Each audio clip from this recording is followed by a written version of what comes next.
A few months ago, we had the ICC World Cup qualifications, where the teams competed for the remaining 2 slots in the World Cup. Automatically, England qualify for the World Cup because they're the host, and then the top 7 ranked teams qualify. So that means that 8 spots are automatically filled, which leaves just 2 left, and the competition proceeded with those teams playing. And one of the teams who failed to get into the World Cup by not winning enough games in this qualification was Zimbabwe. Zimbabwe will not be participating in the World Cup next year because they did not win enough games to qualify. And in the immediate days and weeks after it became certain that this is a fact, as soon as it was determined that Zimbabwe will not be going to the World Cup, an amazing decision was made by the Zimbabwean Cricket Board, which was to sack a whole bunch of their coaching staff and sack a whole bunch of their players, including their captain. And it caused a whole heap of outrage when it happened.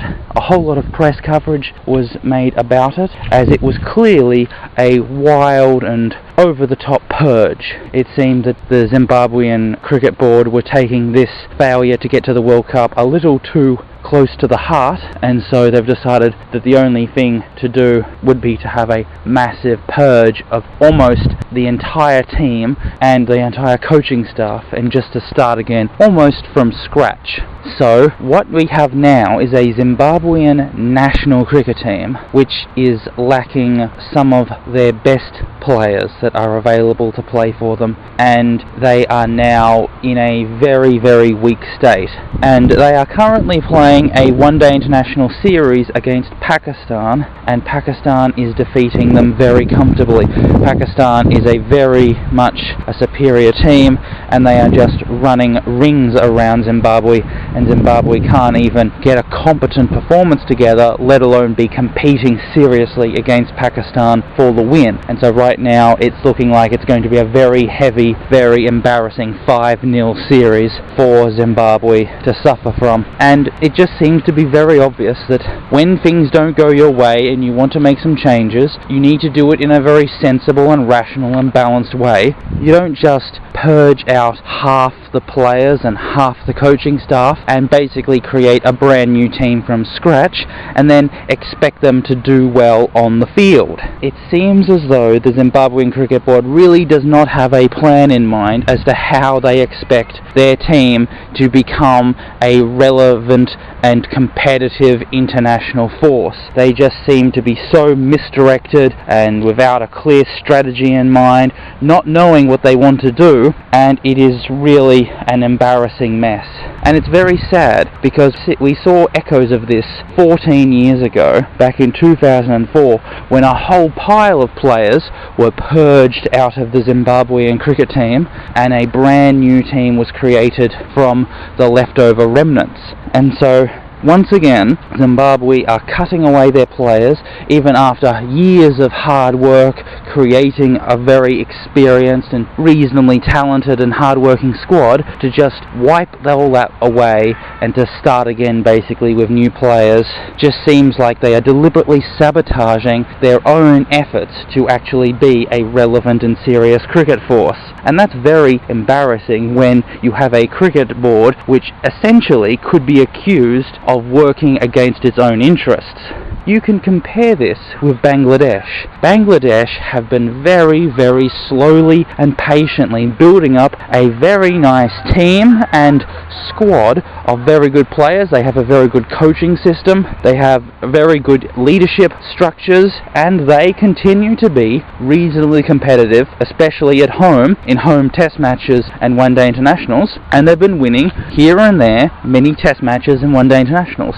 They are certainly a very very useful and interesting team. And you would think that Zimbabwe would try to copy this model, that they would actually try to make sure that they don't do anything rash, that they actually just hold on to what they've got, they try and build on the foundations that have been set before them, so that they can have a large and detailed and comprehensive plan in mind, and they actually have a very experienced playing unit that's been around for a number of years, that has performances under their belts, and then can blood in some new people and actually create a new generation that actually has some foundations to work on. Because just to tear down the entire house and to start again means that these new people are coming in basically on the bare dirt, when you really should be building up foundations so that when you bring in these new players, they actually have something to work off. And so now you just have to feel like Zimbabwe don't really know what they can do. And it's very depressing, because let's just not forget that in the mid to late 90s, Zimbabwe were one of the most exciting newcomers to the test match scene. Despite being a very poor country, despite having lack of resources, they actually were very competitive throughout the mid to late 90s, winning a number of test matches, winning several one-day internationals, and then being able to get into the second stage of the World Cup on 2 consecutive occasions. And since then, since about 2003, there has been just a constant decline. You know, we've seen some revivals here and there, particularly around a group of players who were able to play for 5-10 years and regularly participate and put up a whole series of good performances. But now that this purge has happened, these players are all gone, and we're basically starting from scratch again. There is only one player left in Zimbabwe who is experienced and hardworking and talented, and who has performances under his belt, and that is Hamilton Masakadza. That's really it. Zimbabwe are just down to that one player, that's all that's left. That's very damning for Zimbabwe. They cannot build up a competitive one-day international side just off that one player. So what is the future for Zimbabwe going to be? I do not know. I am not optimistic. I think that their prospects of actually becoming a competitive team are very low, and I'm just not sure where they can go from here. So it's very sad news for Zimbabwe. They're going to get beaten a lot in the coming years. They're probably going to suffer very heavy defeats. I don't know whether they've got any test matches to play in the coming years, but if they do, these will be very embarrassing. The last one they played against South Africa last year, they were humiliated terribly, and it's likely that they're going to continue to be humiliated. Unless they're playing test matches against Bangladesh, Ireland and Afghanistan, I just can't see a way that they're not going to be losing by an innings and several hundred runs. They don't have the batting to put up a competent batting total. They don't have the bowlers to threaten the wickets. They really just don't have nothing. They don't even have a good fielding setup. So as far as actually Zimbabwe putting up a competitive performance and actually competing against the top 8 nations, I just can't see it happening. So I'm very disappointed and pessimistic about Zimbabwe's prospects going into the future, and I just hope that they can figure out what to do next and just stop purging players. Stop cutting away players who are experienced, who have been a part of the squad for many years, and just hold on to what you've got into the future. So stop purges. These purges are doing terrible damage to Zimbabwean cricket, and they need to stop. So hopefully this purge is the last we'll ever hear of it.